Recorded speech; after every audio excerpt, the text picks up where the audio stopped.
મારી એક બેનપાણી છે ને, એનો મને હમણાં મેસેજ આવ્યો કે મારું બ્રેકઅપ થઈ ગયું અને જેવું તેવું નહીં ને 7 વર્ષનું રિલેશનશિપ હતું. તો હવે મેં કંઈ બહુ રિએક્ટ ના કર્યું, કેમ કે સી કોઈનું તૂટી જાય ને એમાં ઇટ્સ વેરી કોમન.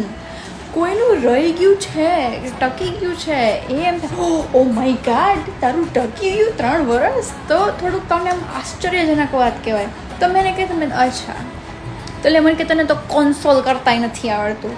મેં હા નહીં આવડતું, પણ એ કે એને 7 વર્ષ મને ડેડ કર્યું તો મારે લગ્ન નહીં કર્યું, કોઈ બીજા જોડે કરી દીધા. કાચાર પાચાર એકની એક કરે, કંઈક નવું લાવો યાર.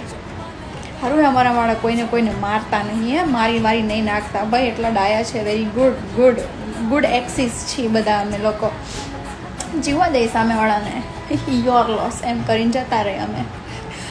તો હવે શું કહેવા આવી હતી હું, મારો કહેવાનો મુદ્દો એ હતો. જો પછી ટ્રેક પરથી છે ને ભટકી બહુ જ. હા, મેં એવું કીધું કે તું સી મેં ઇન્ડિયામાં ભણી આ તે હે ડૉક્ટર આમ તેમ, પણ અહીંયા આવીને હું શું કરું છું? જસ્ટ બિકોઝ તમે ફિઝિયોથેરાપી ભણ્યા હોય ડઝન્ટ મીન કે તમે as a physio assistant job તમને મળી જાય.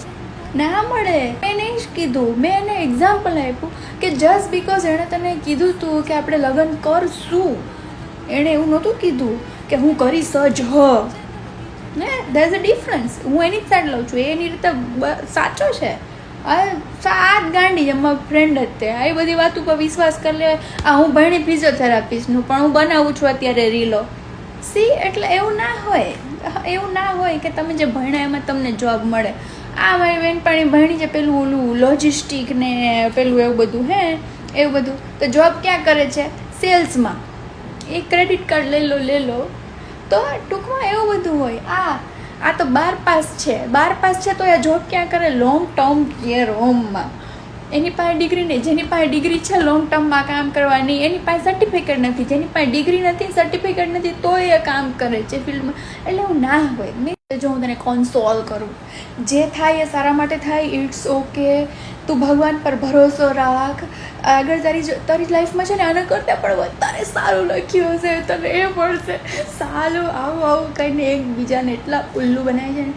પણ યા ટ્રસ્ટ ધ પ્રોસેસ. આમાંય કંઈક સારું હશે, આ જે થયું છે એમાં પણ કંઈક સારું હશે. અને પછી જતાં ઓલાએ છે ને આને એવું કીધું કે સ્ટે હેપી. તું એને ટ્રોમેટાઇઝ કરીને કહે છે stay happy. Thank you concern, thank you. મારું રિલેશનશિપ તૂટી ગયું, કાંઈ નવીન નહીં, દર 2 દિવસે કોકનું તૂટે છે.